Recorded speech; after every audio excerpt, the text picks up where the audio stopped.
पिता और प्रभु यीशु ख्रिस्त की ओर से अनुग्रह शांति मिले। आइए हम प्रार्थना करें। हे सर्वशक्तिमान ईश्वर दीनदयालु पिता, हम पूरे मंडलियों के आपके निकट आते हैं। प्रभु जी, बीते हुए समय से अब तक आपने हमें संभाले रखा, इसके लिए आपको लाखों धन्यवाद देते हैं। प्रभु जी, आज की गिरजा आराधना में इतने कोई हम उपस्थित हुए हैं और आपने हमें ले पहुंचाया है, इसके लिए भी आपको लाखों धन्यवाद देते हैं। प्रभु जी, इस समय हम लोग आज का उपदेश वचन को सुनना, सुनाना और ग्रहण करने चाहते हैं। इसमें आप ही हमारी अगुवाई कीजिए, मदद कीजिए और हमारे मन हृदय में इसको संभाले रखने की और इस वचन के अनुसार चलने की आप ही सहायता मदद कीजिए। प्रभु जी, हमने बीते हुए समय से आपका बहुत सारे पाप दोष गुनाह किए हैं। सारे पाप दोष गुनाह को क्षमा कीजिए और हमारी छोटी सी प्रार्थना सुनिए और स्वर्गराज में ग्रहण कीजिए। आमीन। उपदेश वचन हम लोग को मिलता है दानियल की पुस्तक, उसका एक अध्याय 8 से 16 पद तक। इसमें ऐसे लिखा है, परंतु दानियल ने अपने मन में ठान लिया कि वह राजा का भोजन खाकर और उसके पीने का दक मधु पीकर अपवित्र ना हो, इसलिए उसने खोजों के प्रधान से विनती की कि उसे अपवित्र ना होना पड़े। परमेश्वर ने खोजों के प्रधान के मन में दानियल के प्रति कृपा और दया भर दी। खोजों के प्रधान ने दानियल से कहा, मैं अपने स्वामी राजा से डरता हूँ, क्योंकि तुम्हारे खाना पीना उसी ने ठहराया है। कहीं ऐसा ना हो कि वह तेरा मुंह तेरे संग के जवानों से उतरा हुआ और उदास देखे और तुम मेरे सिर राजा के सामने जोखिम में डालो। तो आज के वचन की ओर चलते हैं। आज का वचन जो दानियल का पुस्तक से मिला, और दानियल एक कैसा व्यक्ति था, पहले उसके बारे में थोड़ा सा जानते हैं।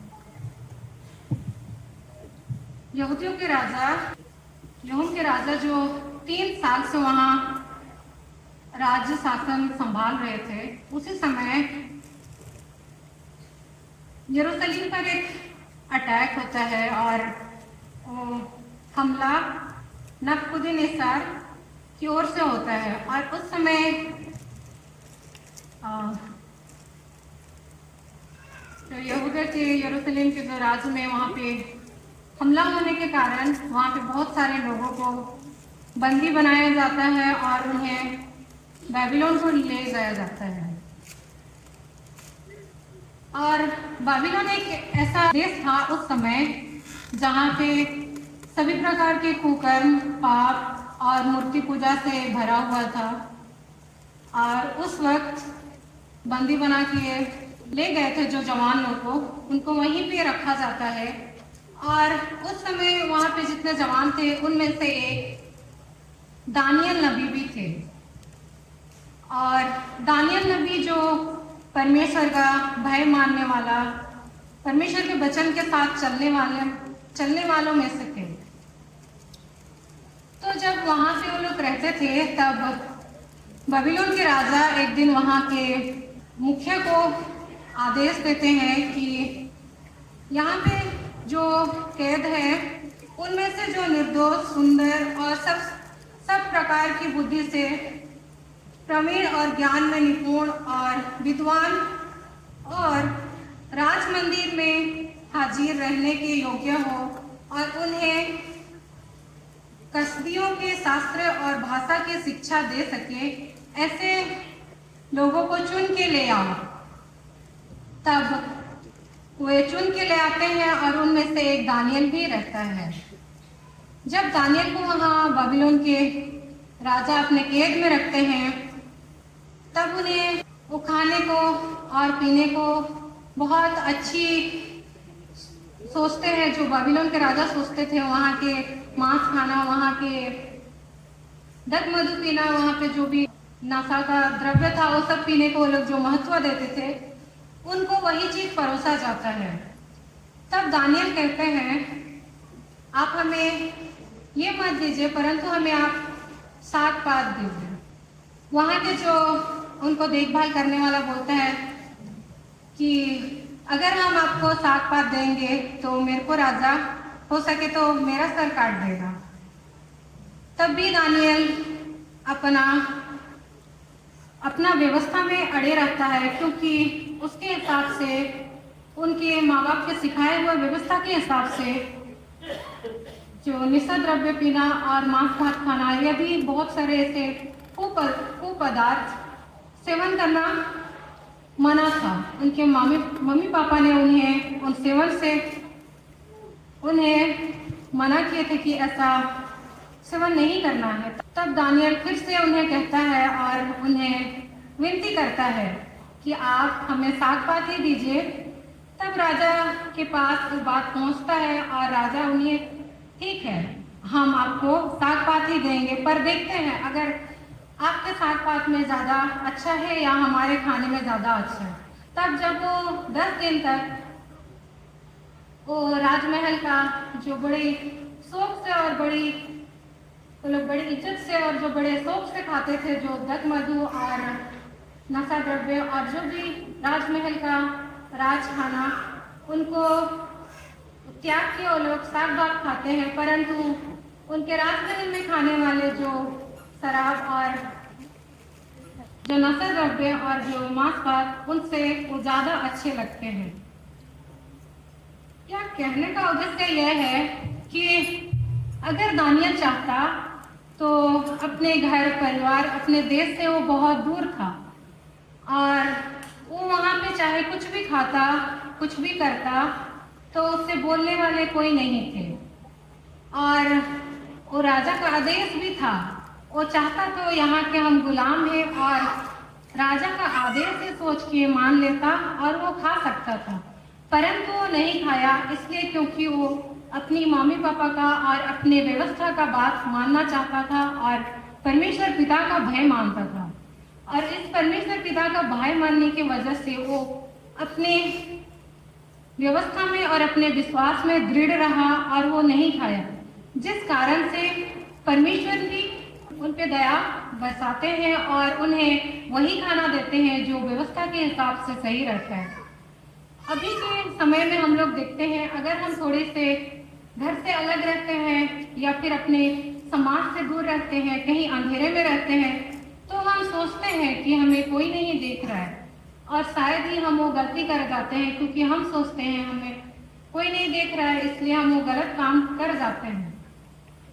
तो इस दानियल की चरित्र से और उनके स्वभाव से हमें ये सीख मिलती है कि हम चाहे कहीं भी रहें, हमें समाज या फिर कोई मनुष्य वाली दृष्टि, जो ये धरती की दृष्टि है, ये हमें नहीं देखती, परंतु हम अगर गलती करते हैं या फिर हम कोई कुकर्म करते हैं, तभी हमारी आत्मा और वो हमारे सृष्टिकर्ता परमेश्वर पिता हमें हमेशा देखते हैं। तो हमारी गलतियां कहीं पे छुपती नहीं है, तो हमें कभी ये सोच के गलतियां नहीं करनी चाहिए कि हमें कोई नहीं देख रहा है, और अपने जीवन को परमेश्वर के डर भय और उसके वचन के अनुसार चलना चाहिए। अभी के हम लोग जवान जुआती में हम लोग ये कमी देखने को पाते हैं कि हम लोग बहुत ज़्यादातर शराब और बहुत सारे नशे चीज़ों में हम डूब जाते हैं, जबकि परमेश्वर कहते हैं जो ये सब में लिप्त रहते हैं वो स्वर्ग राज के भागी नहीं होते। तो आज हमें स्वर्ग राज के भागी होना है, तो स्वर्ग राज का भागी होने के लिए हमें अपना शरीर, अपना मन, आत्मा को पवित्र और शुद्ध रखना होगा। शरीर को हम अपवित्र ऐसे ही बहुत सारे चीज़ों से करते हैं, खा पी के, और बहुत सारे गलत काम को करके, बेविचार, बहुत सारी चीज़ें हैं जो हम शरीर के बल के माध्यम से करते हैं, और बहुत सारी चीज़ें हैं जो हम लोग का आत्मा के माध्यम से हम लोग करते हैं। हम लोग बहुत ही सुनते हैं, अभी जब हम एक जवान अवस्था में आते हैं तो एक बहुत गहराई वाला बात सुनते हैं, हम लोग पवित्र विवाह सुनते हैं। तो एक पवित्र विवाह मतलब पवित्र का अर्थ हम लोग नहीं समझ पाते। पवित्र का अर्थ होता है कि हम अपनी मन और अपनी आत्मा से भी पवित्र हो, कोई प्रकार का अपवित्र हमारे अंदर ना हो। और जब हम एक अपवित्र हो के किसी से कोई आशीर्वाद चाहते हैं तो वो हमारे लिए कभी फलदायक नहीं होता है। तो इसलिए हमें अगर कोई गलती होती है तो हमें पश्चाताप करना है, परमेश्वर के निकट में आना है, उनसे माफी मांगनी है और पश्चाताप जीवन बिताना है। कभी भी ये सोच के हमें अपने आप को पवित्र नहीं दिखाना है, क्योंकि हमें हमारा जो न्याय होगा, जो दानियल का अर्थ ही है परमेश्वर हमारे न्याय है, वो न्याय जो परमेश्वर हमें करेगा न्याय, वो न्याय हमारा सांसारिक कार्यों के साथ हमारी आत्मिक कार्य, जो हम ऐसे ही मनुष्यों के जो गलतियों को नहीं देख पाते हैं, वो गलतियां हमारे सारे गलतियां परमेश्वर देख पाते हैं। तो हमें वो गलतियों को अपने अंदर में दबा के और अहंकार के साथ नहीं, परंतु एक पश्चातापी और एक अच्छे और एक सच्चे मन से हमें हमेशा आगे बढ़ना है। और जब हम एक अच्छे और सच्चे मन से आगे बढ़ते हैं तब हमें पवित्र आत्मा का आशीर्वाद और सभी का आशीर्वाद मिलता है और वो आशीर्वाद एक दिन फलदायक होता है। वैसे ही जब दानियल वहां पे बंधुआई में था, परंतु परमेश्वर ने उसे सारी बुद्धि दी और सारी ज्ञान दिए ताकि वो वहां भी एक बहुत अच्छे और बहुत अच्छे से रहने सका। तभी वहां पे जब वो राजाओं के सपनों के अर्थ बताने लगा, तब वो राजा उन्हें बड़े पद पर देने लगे और उन्हें वहां भी बंधुआई होने के बावजूद परमेश्वर का संगति में रहने की वजह से उन्हें बहुत अच्छी और बहुत आराम और बहुत इज्जत वाली जिंदगी मिली। तो जब भी हम परमेश्वर की ओर जाएंगे और परमेश्वर के वचनों के अनुसार चलना चाहेंगे, तब हमें हमेशा एक अच्छी और बहुत ही शांतिपूर्ण जीवन मिलेगा। तो आज का जो वचन हम लोग पाए, दानियल अपना दक मधु और सब कुछ छोड़ के परमेश्वर की व्यवस्था के अनुसार चला, वैसे ही आज हम सभी जवान और सभी युवतियों को परमेश्वर की ओर फिरना है और परमेश्वर की वचन के अनुसार चलना है। कभी अपने मन में किसी के प्रति हिंसा, किसी के प्रति नफरत नहीं रखना है, क्योंकि जब हम किसी के प्रति हिंसा, नफरत और आपसी लालच, एक दूसरे को गिराने की सोच, ये सोच हमारे आत्मा को अपवित्र करता है। इसलिए कभी किसी के प्रति ऐसे सोच नहीं रखना है। और जब भी हम किसी के प्रति अच्छा सोचेंगे तो हमारे मन, हृदय को कभी कष्ट नहीं पहुंचता। हम दूसरों के लिए जब भी अच्छा सोचेंगे, जब भी हम दूसरों के लिए अच्छा करेंगे, तब हमारे मन, आत्मा को बहुत ही शांति मिलता है। और जब भी हम किसी के विरोध में बात करते हैं, तब हमारा मन, आत्मा हमेशा क्रोधित और अशांत रहता है। तो आज हमें अपने आप को परमेश्वर की ओर फिराना है और वो अशांति जिंदगी से, अशांति मन भाव से नहीं, परंतु बहुत शांति और परमेश्वर की वचन और व्यवस्था के अनुसार से चलना है। तो आज मैं सारे युवा और जवान और सभी बच्चों और मेरे प्रिय माता पिताओं को भी कहना चाहती हूँ, सब अपनी अपनी परेशानियां, अपनी अपनी चिंता परमेश्वर में समर्पित कीजिए और अपने आप को एक ऐसे जिंदगी जिए जहाँ पे आपको अंदर से, आत्मा से आपको शांतिपूर्ण महसूस हो। जब भी हम शांतिपूर्ण महसूस करेंगे तब हम सबों के लिए अच्छा और हम लोग अच्छा जिंदगी जी पाएंगे। और शांति हमें ऐसे दिन के उजालों में और सभी के लिए अच्छा सोचने में है, ना कि अंधेरे रात में जो हम गलत करते हैं, जो कोई नहीं देख रहा है, ये सोच के हम गलत करते हैं, उसमें है। तो अपनी जवानी में आनंद करना है, परंतु परमेश्वर की व्यवस्था और उसके वचनों को कभी नहीं भूलना है। तो आइए हम प्रार्थना करें। कहते हैं कि आज का जो गिरजा का कार्यक्रम बहुत सुंदर रूप से ये लोग अगुवाई किए हैं। विशेषकर हम लोग संडे स्कूल से ही जब बच्चों को आने के लिए प्रेरित करेंगे, प्रेरणा करेंगे, तो लोग जब जवान और ज्योति जैसे कंफर्मेशन लेने के बाद में वही लोग हम लोगों को अगुवाई करेंगे। यदि हम लोग संडे स्कूल में हम लोग नहीं भेजते हैं तो जब बड़े हो जाते हैं तो हर एक घर के बच्चे ऐसे होते हैं कि गिरजा आने नहीं खोजते हैं। तो जवान और जीवंत जब भी वो लोग बड़े हो जाएंगे, फिर भी वो लोग मंडली कलीसिया के कामों में वो लोग इधर उधर नहीं भटकेंगे। वो लोग जहीं भी कुछ भी रहेगा, फिर भी वो लोग हमारे इस प्रोग्राम सब में वो लोग अगुवाई करेंगे। हमारे मंडली तरफ से सभी जवान ज्योतियों को बहुत बहुत धन्यवाद। भाई बहन जितना भी आई सब लग के यीशु से एक बूढ़ा रहलक को सोचत रहल, एक अंधा रहल, तो वो बूढ़ा को बहुत चिंता करत रहल, तो बारी करबो और वो बारी में मैं कुछ फल गाछ रोपमू। तो फल गाछ रोपेला, बारी करेला, बहुत सुंदर से भरना करेला और बारी में फल गाछ कहले नाना प्रकार के फल रोपला और वो चिंता करेला, मैं बहुत दूर में कुआं है का ऐसा से मैंने पानी लाइन के गाछ में तो दे कहे समय समय में, तो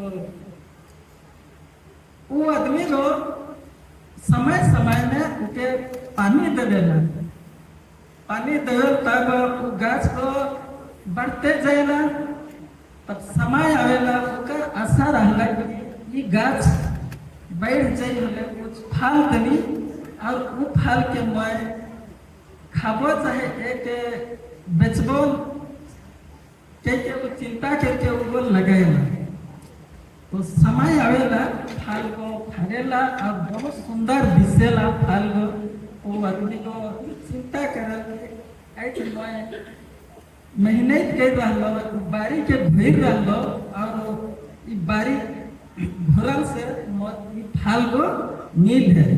तो कहे के मतलब यह है कि जितना भी हमारे मंडली के साथ में हमारे कलिसा से लेकर के आज विश्व के यूथ संडे है के चाहे रविवार है के हमें आनंदित यही माए बाप आई करके ये लगे कि हमरे हमारे छुआ मन के देख करके यह लगे खुशी होवे कि जितना भी रहे परमेश्वर के देन है का से लगे हर परिवार से हर माए बाप के चिंता करे के है कि मोर छुआ पुता के कौन प्रकार के करबो और कैसन वो कैसन ड्यूटी करत है, तो उनके माए बाप के जाने भी है और विशेष करके यूथ मन के छुआ से आज के उपदेश बचन में बहुत सुंदर उपदेश दी है जो ऐसे हमारे जे चुई नहीं बेटा बेटी में कि दानियल नबी के बारे से भी बताना है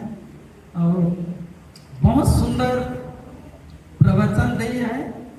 साथ में मैं यूथ मन के यही कहे जहाँ परमेश्वर के आशीष बहुत बगराया है, आसीमाया है कि परमेश्वर चाहिए अपन पवित्र वचन में कि जब मोर आज्ञा लिखे मानेला चलेला उके मैं श्रेष्ठ बनाऊं से लगे जितना भी यूथ मनाही और छोट बेटा बेटी मनाही सब सुंदर डहार में जाए के है, परमेश्वर के अगुवाई में चलाए का है छुआ पुता मन के। ठीक मैं अपने के मोर वक्ता बंद करा तो सब मन के पुनः फिर से यीशु साहब